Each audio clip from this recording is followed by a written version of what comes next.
Buenos días, vamos a comenzar con la inmunidad que es específica y que es adquirida. Como su nombre lo indica, es un tipo de inmunidad que nosotros lo adquirimos a lo largo de nuestra vida, ya sea por exposición a microorganismos, o sea que nos causan enfermedades, o por medio de las vacunas.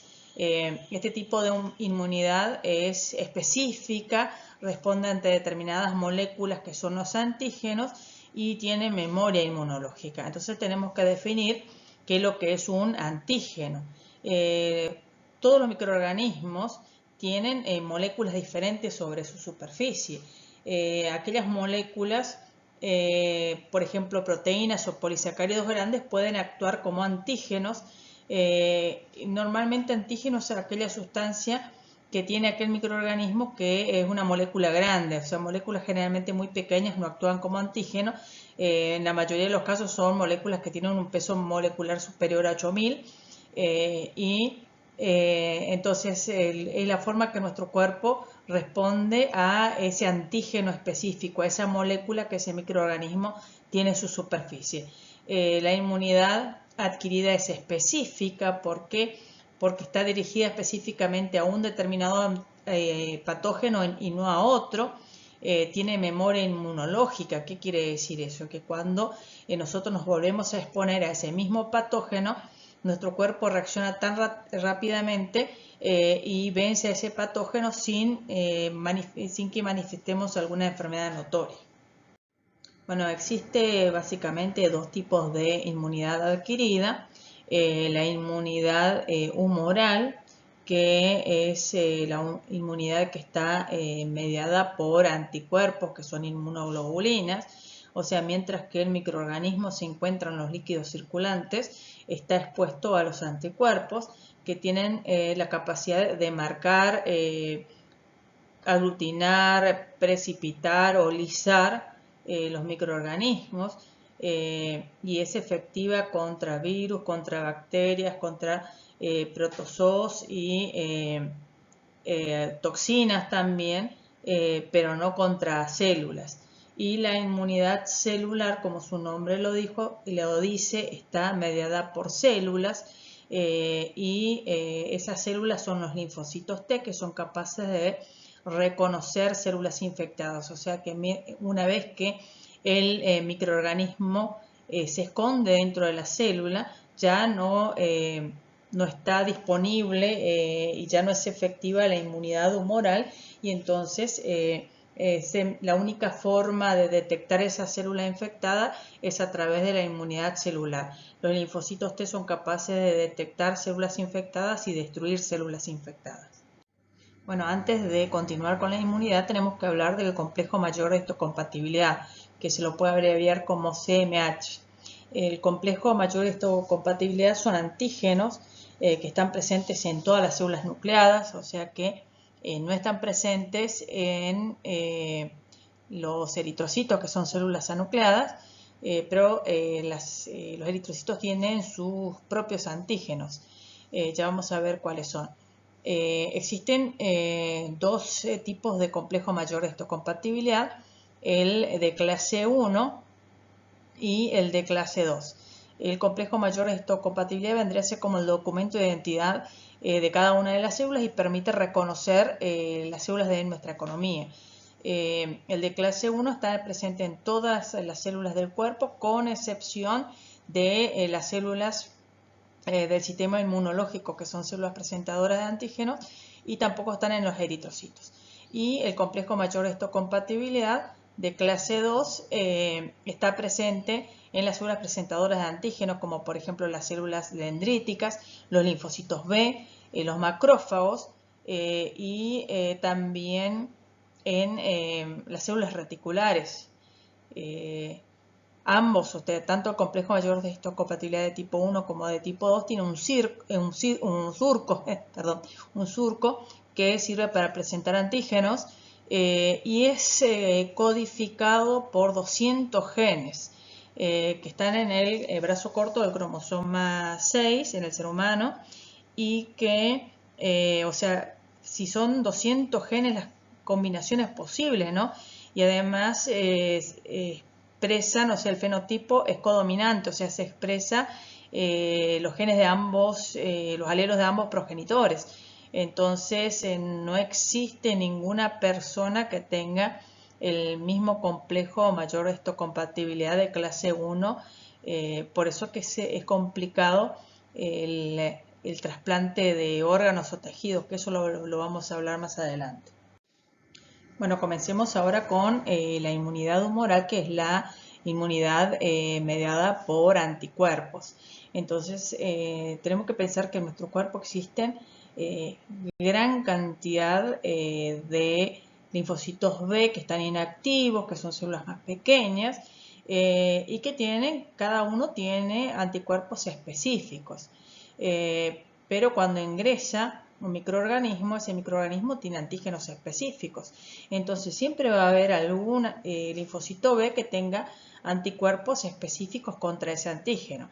Entonces aquel linfocito B que tiene anticuerpos específicos contra ese antígeno va a proliferar, o sea, se va a dividir por mitosis y va a formar clones de linfocitos B que tienen ese tipo de antígeno. Bueno, estos clones a su vez se van a diferenciar en células plasmáticas y células memoria. O sea, no todas los clones van a diferenciarse en células plasmáticas, una cierta cantidad sí van a aumentar de tamaño, van a desarrollar un intenso retículo endoplasmático rugoso y las células plasmáticas, la diferencia con las células memoria, son células de vida muy corta y son células secretoras, porque van a producir anticuerpos. Van a producir aproximadamente 2000 anticuerpos por segundo y su vida es de 4 a 5 días. Cuando se produce la primera exposición a ese antígeno, entonces los anticuerpos que las células plasmáticas producen son inmunoglobulinas, o sea, acuérdense que los anticuerpos también se los conoce como inmunoglobulinas, y van a producir inmunoglobulinas M, que son inmunoglobulinas que no atraviesan la placenta, pero cuando se produce ya hay células memoria formadas y hay una segunda exposición a ese mismo antígeno, entonces las inmunoglobulinas que van a producir las células plasmáticas son las inmunoglobulinas G.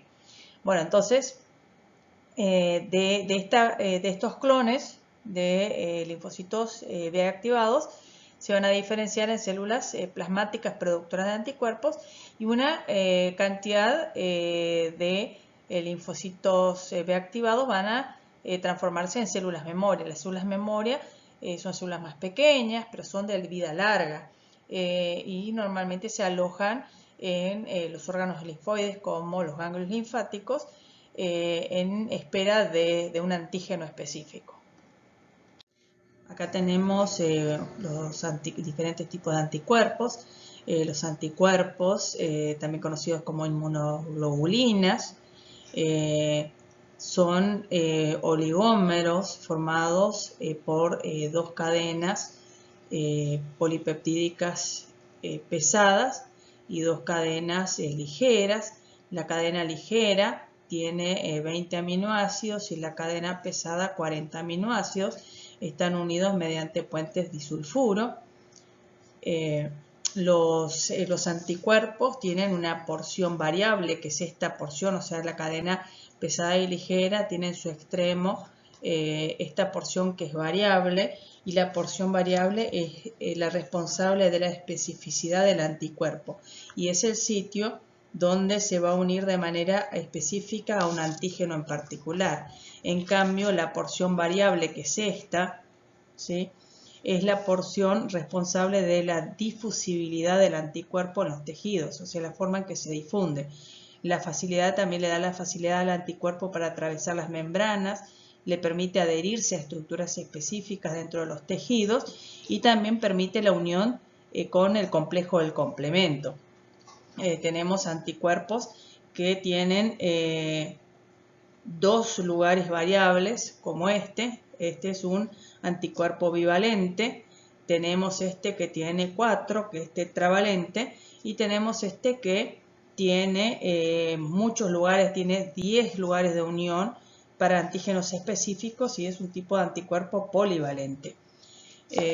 Recuerden que los anticuerpos son producidos entonces por los linfocitos B activados, que son las células plasmáticas, y tienen un peso molecular entre 160.000 a 970.000 y constituyen cerca del 20% del total de las proteínas plasmáticas. Bueno, la inmunoglobulina G es bivalente, tiene 2 sitios de unión para los antígenos, constituye el 75% de las inmunoglobulinas totales, es la más abundante en el plasma y también es la inmunoglobulina que puede atravesar la placenta. En el caso de que aumente esta inmunoglobulina, indica una infección crónica. Bueno, la inmunoglobulina A es tetravalente, o sea, tiene 4 sitios de unión para los antígenos. Es la principal inmunoglobulina que se encuentra en las secreciones mucosas de las vías respiratorias, de las vías digestivas. También es abundante, se encuentra en grandes cantidades en la saliva, en las lágrimas, en las vías genitales masculinas, femeninas, y también en las vías urinarias. También es el anticuerpo que secreta la madre en la leche materna, por eso que es importante el amamantamiento.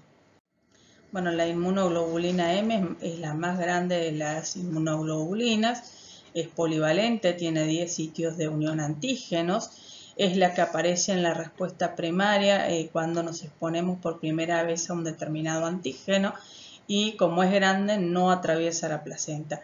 Es la que aparece en el plasma en infecciones agudas.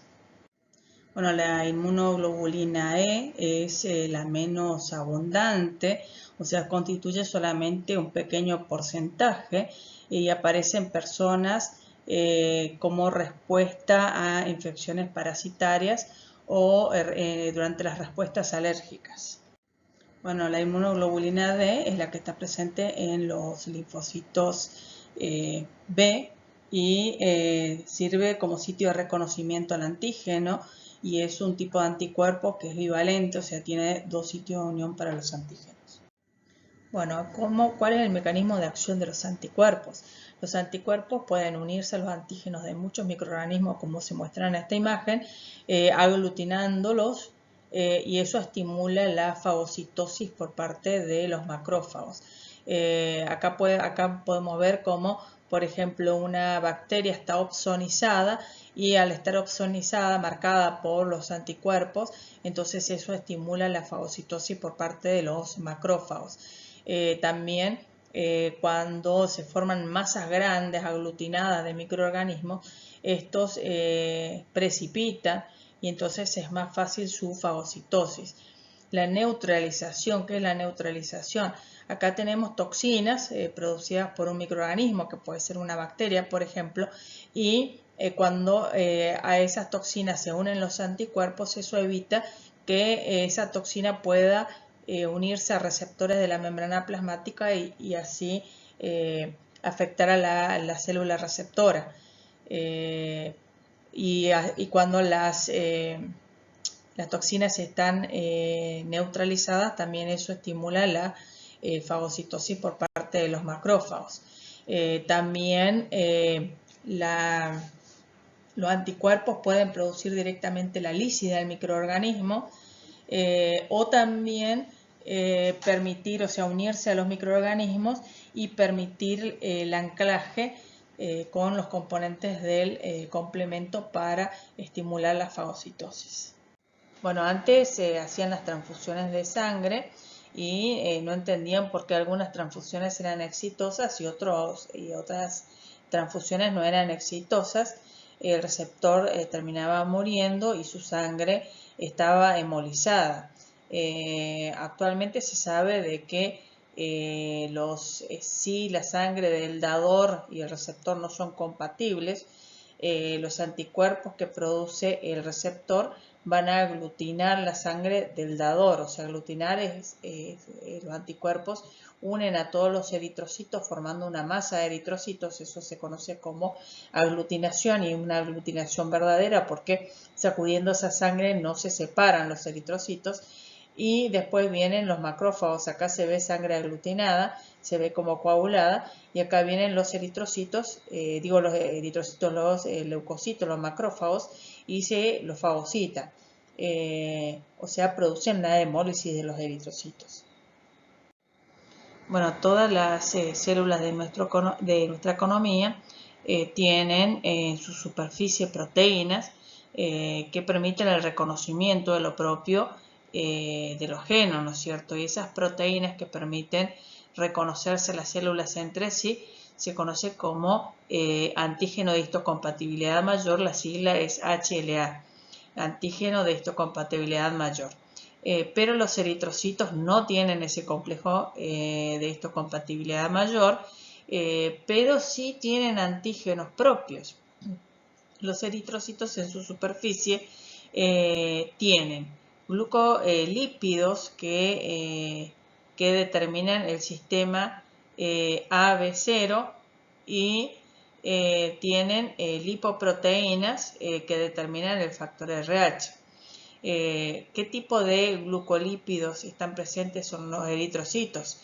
Bueno, los que más respuesta antigénica producen son los antígenos que se conocen como antígenos, son glucolípidos, recuerden, que se conocen como antígenos de tipo A. Si el eritrocito tiene antígenos de tipo A, la sangre es del tipo A. Si tiene antígenos de tipo B, la sangre es del tipo B. Si no tiene antígenos, la sangre es del tipo 0. Y si tiene los dos tipos de antígenos, el A y el antígeno B, entonces es grupo sanguíneo AB. Pero, ¿por qué se aglutinan los eritrocitos cuando no es compatible la sangre del dador con el receptor? Vamos a ver los anticuerpos que presenta. Resulta que una persona que tiene grupo sanguíneo A va a producir anticuerpos contra el grupo contrario, que es el B, o sea que va a producir anticuerpos anti-B. Entonces una persona de grupo sanguíneo B no le puede donar sangre a una persona de grupo sanguíneo A porque los anticuerpos anti-B van a aglutinar la sangre del dador. Bueno, una persona de grupo sanguíneo B va a presentar anticuerpos anti-A, que son las inmunoglobulinas. Una persona que tiene grupo sanguíneo 0, o sea que la superficie de los eritrocitos no tiene antígenos, va a producir los dos tipos de anticuerpos, anticuerpos anti-A y anti-B. Y una persona que tiene grupo sanguíneo AB, los eritrocitos van a tener los dos antígenos, pero no va a producir anticuerpos. Por eso fíjense que el grupo sanguíneo 0 se lo conoce como dador universal y el AB el receptor universal porque no produce anticuerpos. O sea, los anticuerpos son producidos por los linfocitos B. Bueno, fíjense, desde el punto de vista genético, hay más individuos de grupo sanguíneo 0 y de grupo sanguíneo A. El 47% de la población es de grupo sanguíneo 0, el 41% de grupo sanguíneo A, solamente el 9% del grupo sanguíneo B y un 3% de la población es del grupo sanguíneo AB. Bueno, así como tenemos los antígenos que determinan el sistema del grupo sanguíneo A, B y 0, que son glucolípidos, tenemos las lipoproteínas que determinan el factor RH, que actúan como antígenos. O sea, existen muchos antígenos diferentes, pero el que mayor respuesta inmunológica genera es el antígeno D. Entonces, las personas que tienen, además de los antígenos que permite determinar el grupo, las personas que sus eritrocitos tienen el antígeno D son RH positivo, y los que no tienen el antígeno D, pero son capaces de elaborar anticuerpos anti-D, son RH negativo. Cuando se va a realizar una transfusión, hay que tener en cuenta los antígenos del dador y los anticuerpos que puede elaborar el receptor.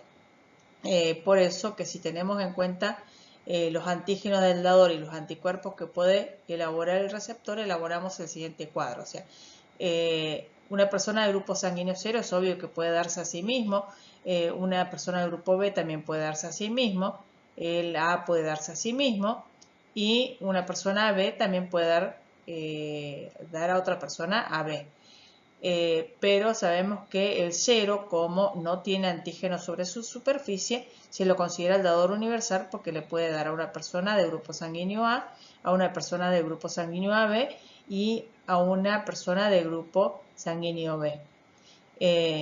Una persona del grupo sanguíneo A, como tiene antígeno del tipo A, le puede dar a una persona del grupo AB porque el AB no es capaz de elaborar anticuerpos. Lo mismo pasa con una persona de grupo sanguíneo B que tiene antígenos de B, le puede dar solamente a una persona de grupo sanguíneo AB que no es capaz de elaborar anticuerpos. Por eso que a la vez se lo considera como el receptor universal. Pero también hay que tener en cuenta el factor RH para determinar si es posible la transfusión. O sea, siempre que sea compatible el grupo, hay que tener en cuenta este cuadrito. O sea, si son compatibles con el grupo y los dos son positivos, la transfusión es posible. Si el dador es positivo y el receptor es negativo, no es posible la transfusión, porque una persona de factor RH negativo tiene anticuerpos anti-D y va a aglutinar la sangre D proporcionada por el dador. Una persona, el dador negativo le puede dar a un receptor negativo. Un dador negativo sí le puede dar a un receptor positivo, porque el dador negativo no tiene antígenos D y el receptor que es positivo no puede elaborar anticuerpos anti-D. Bueno, vamos a ver ahora qué es la anemia hemolítica del recién nacido, también conocida como eritroblastosis fetal. O sea, sí se da cuando la madre es RH negativo y el padre es RH positivo. Entonces, el hijo es RH positivo. Bueno, en el primer nacimiento normalmente no hay problema porque la sangre materna no ha entrado nunca en contacto con antígenos D, o sea, RH positivo. Pero en el momento del primer parto hay contacto de pequeñas cantidades de sangre fetal con la sangre materna y eso hace que esta madre se sensibilice. Una vez que la madre está sensibilizada, cuando queda embarazada nuevamente de un segundo hijo que es positivo, en el octavo mes de gestación, cuando esta madre le transfiere los anticuerpos que le van a proteger a este bebé de un montón de enfermedades, también le transfiere unas inmunoglobulinas G que son pequeñas y que atraviesan la placenta y que son anticuerpos contra el antígeno D. Esto provoca la aglutinación de la sangre fetal y la anemia consiguiente. Después vienen los macrófagos y se fagocitan esa sangre hemolizada. Esa sangre hemolizada libera hemoglobina y esta hemoglobina, bueno, se convierte en bilirrubina que le da ese color amarillo, o sea, el bebé queda con ictericia y hay dos posibilidades.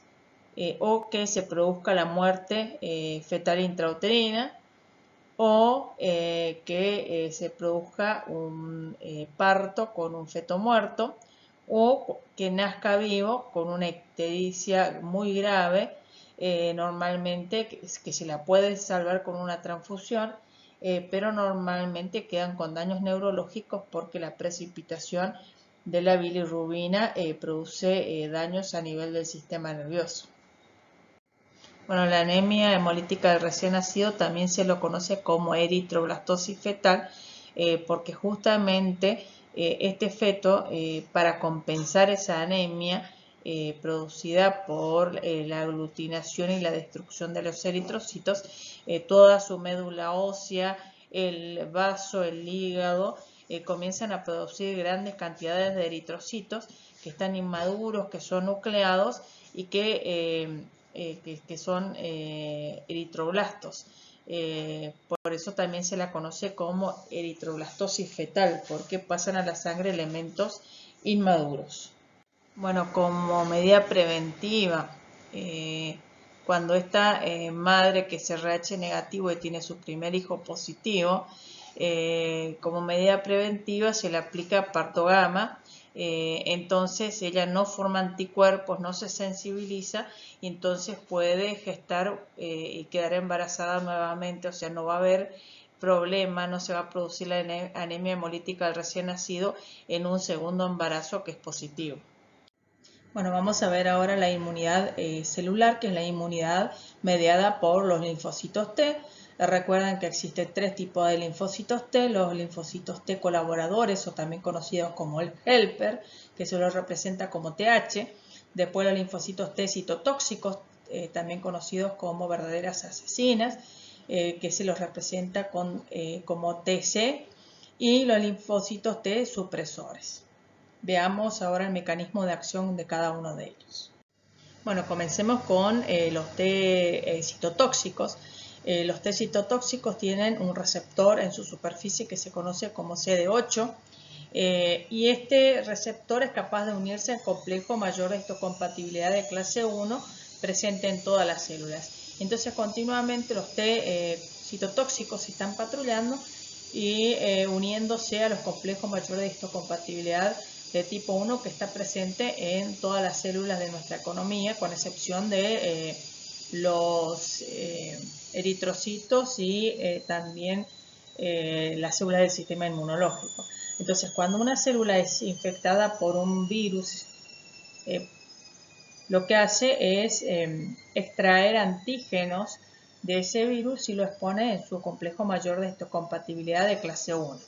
Entonces, bueno, como hay muchos linfocitos T citotóxicos patrullando, va a llegar un momento en que algunos se va a unir al complejo mayor de histocompatibilidad de clase 1 y como hay un antígeno diferente, esto provoca su activación y su proliferación, porque la activación hace que produzcan linfoquinas, principalmente interleucinas de tipo 2, y esto actúa como un componente autócrino porque va a estimular la propia proliferación del linfocito T activado. Y eso hace que el linfocito T activado forme clones de células memoria y células T citotóxicas activas. Estas células T citotóxicas activas van a perforar, o sea, van a producir perforinas. Esas perforinas lo que hacen es taladrar, formar verdaderos huecos en la membrana plasmática de las células infectadas y de esta forma le inyectan sustancias principalmente proteolíticas, proteasas como las granzimas, que matan a la célula infectada y de esta forma quedan expuestos los virus. Pero también estas linfoquinas, las interleucinas de tipo 2, atraen al sitio a los macrófagos y de esta forma los macrófagos fagocitan a los virus.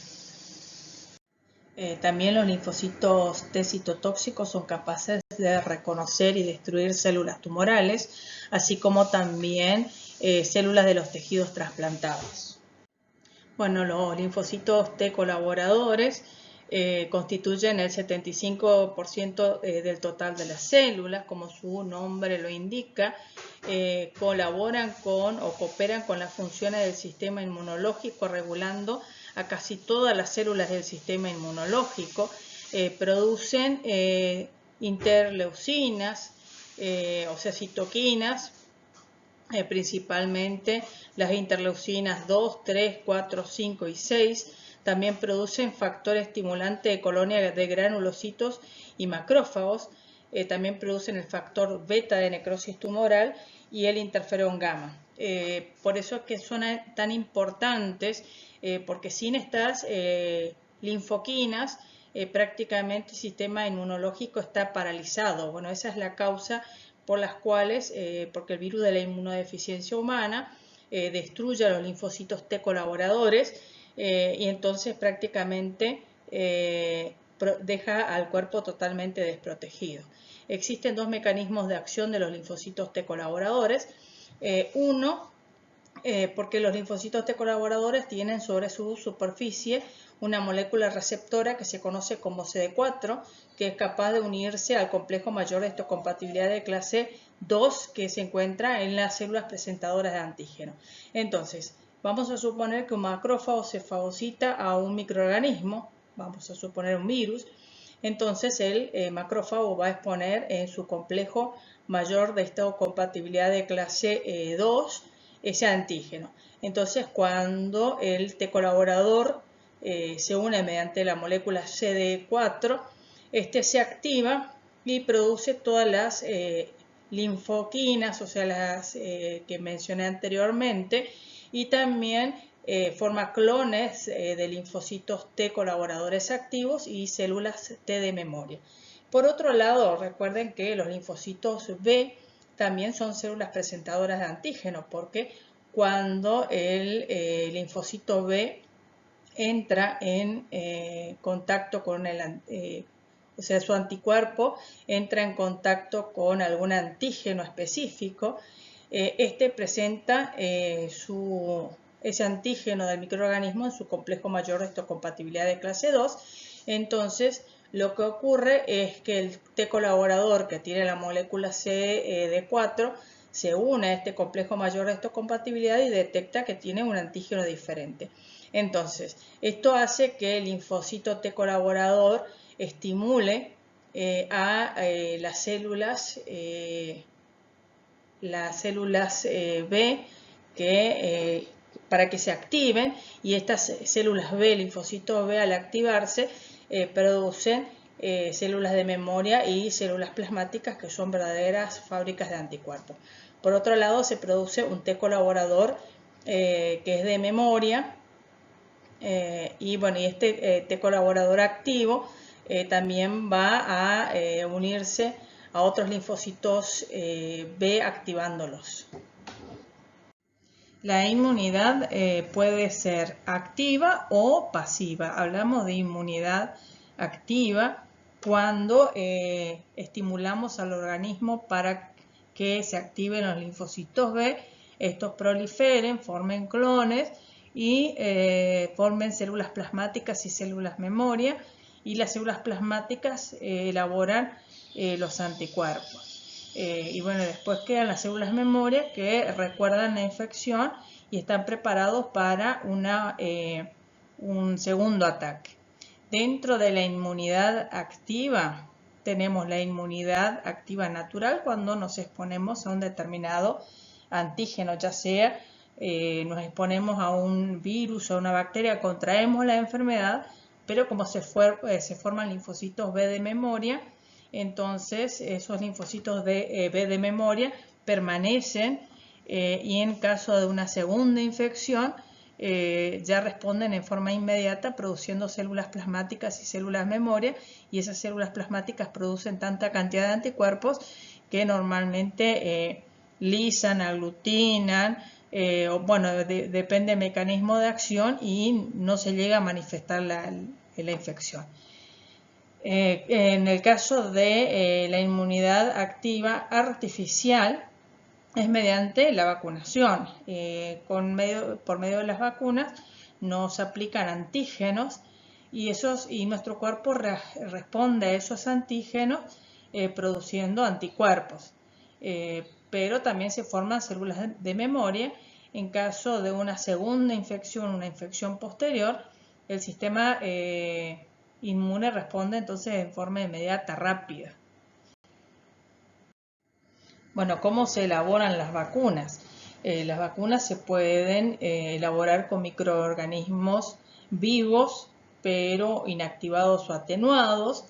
En otros casos se elaboran con microorganismos muertos mediante la utilización del calor o el formol, pero que conservan su capacidad antigénica, o también se puede elaborar con fragmentos del microorganismo, con determinados antígenos que tiene sobre su superficie, o también ahora en el laboratorio se están elaborando vacunas con material genético.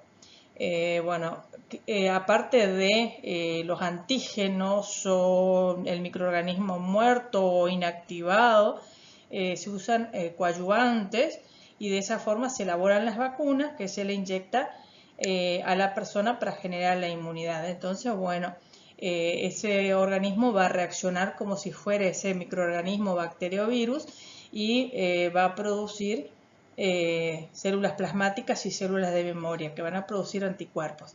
Y las células de memoria son las que mantienen ese recuerdo de esa infección por muchos años. A veces es necesario aplicar vacunas de refuerzo, como por ejemplo en el caso de el coronavirus.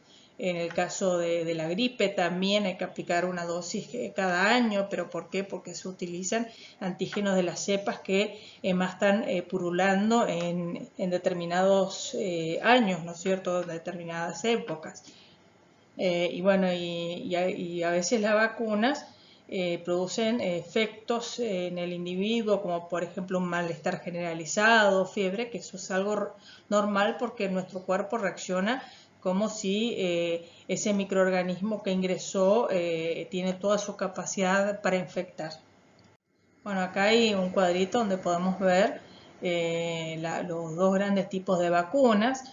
Las vacunas vivas atenuadas, como por ejemplo la meningitis, sarampión, varicela, gripe, la poliomielitis, y las vacunas elaboradas con microorganismos muertos o inactivados, como por ejemplo el tétano, el virus del papiloma humano, la hepatitis B, enfermedades neumocóxicas.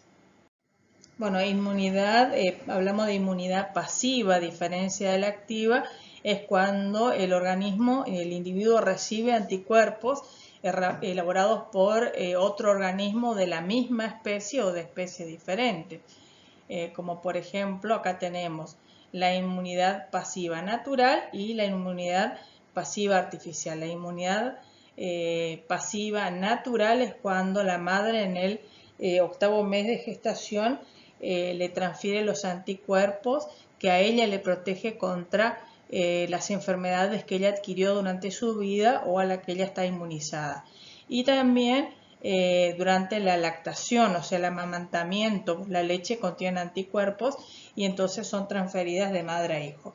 Pero después tenemos la inmunidad pasiva artificial, que es mediante la aplicación de anticuerpos que son elaborados por un individuo de la misma especie o se extrae del plasma de un organismo de especies diferentes, como por ejemplo el suero antiofídico, que se extrae del suero de los caballos. También tenemos, por ejemplo, el suero antitetánico. Recuerden que los sueros se aplican a las personas cuando ya están padeciendo la enfermedad y le ayuda a recuperarse en forma más rápida. Bueno, acá hay un cuadro que resume la inmunidad activa y la inmunidad pasiva. La inmunidad activa tenemos la natural, mediante la exposición a microorganismos, o sea, padeciendo de la enfermedad, o en forma artificial a través de las vacunas. Y la inmunidad pasiva tenemos la natural, es cuando la madre le transfiere los anticuerpos durante el octavo mes de gestación o mediante el amamantamiento, y artificial mediante los sueros.